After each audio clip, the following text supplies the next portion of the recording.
தேய்ச்சி விட்டேன் தலையில். உன்னையும் தேய்ச்சிட்டு தலையில் என்ன தேய்ச்சிருக்கேன். நாங்கள் மொய்ப்பணம் காசு எண்ணலாம் டேட்டு வந்து காது, அதனால் வந்து இன்னைக்கு வந்து மொய்ப்பணம் எண்ணி வர சொல்லலாம் கணக்கு பார்க்கலாம். தம்பி ஆஃப் பண்ணு தம்பி.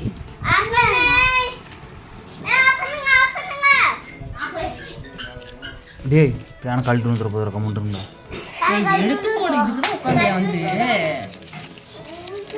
நான் மொய்க்கா சொன்னேன் வந்தேன். அம்மா இப்போ மொய்க்கா செய்கிறது என்றவங்களுக்கு ஏதாவது சன்மானம் வழங்கப்படுமா? தக்க சன்மானம். இந்த சில்லறை எனக்கு, இந்த சில்லறை உனக்கு. இல்லை 101 ரூபா 501 ரூபா வச்சுருப்பாங்களா, அந்த 1 ரூபா எனக்கா? அதுக்கு நான் இன்றைக்கி வேலைக்கே போயிடுவேன். 100 ரூபா தான் நிறையா. 500 தான் நிறையா. 500 தான் வந்து சிங்கிள் நோட் ஒன்லி. 100 ரூபா கம்மியாக தான் போகுது. இல்லை சனம் முன்னேறிட்டாங்க. வச்சா 500 தான். 500 1000 எம்மாடி 100 ரூபா ஒரு சிலர் தான் வைக்கிறாங்க. எல்லாம் 500 ரூபா மந்திரி பால் தெரியாதப்பா.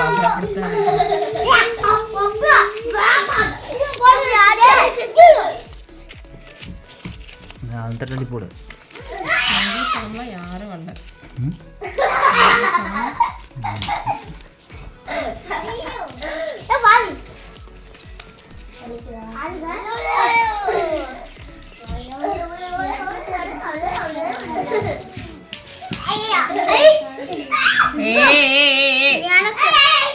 இது யாருக்குமே கிடையாது தம்பி. கை காசு எடு. கஷ்டப்பட்டு என்ற எங்களுக்கு தான் போடா.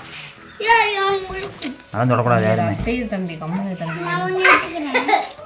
நீ இதை எடுத்துனா உங்கள் அத்தை நீயே கூட்டிட்டு போ. அது அத்தையோட நான் எண்ணி கொடுக்குறேன் அத்தைக்கு. மொட்டை அடிச்சா காசு தருவாங்க. உனக்கு மொட்டை அடிக்கலாமா? நீ மொட்டை அடிச்சா இப்படி மாதிரி காசு உங்களுக்கு கும்மியும் அடிக்கலாமா? மொட்டை அடிச்சுக்கிறியா?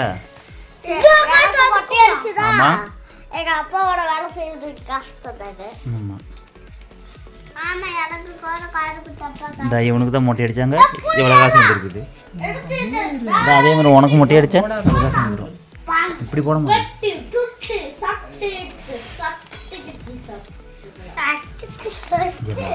மூட்டை மூட்டைன்றாங்க.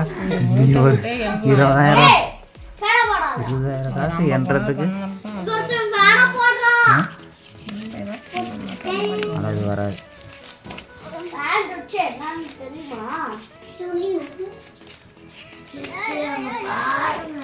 சொல்லுவோம் கஷ்டப்பட்டு மொட்டை அடிச்சது நான்.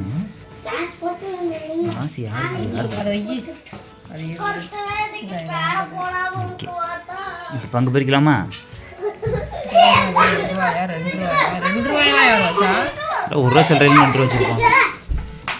இது அப்படியே எனக்கு, இது உனக்கு, இது அவங்களுக்கு.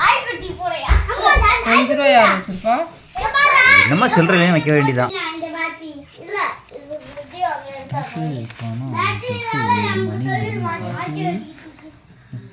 மணி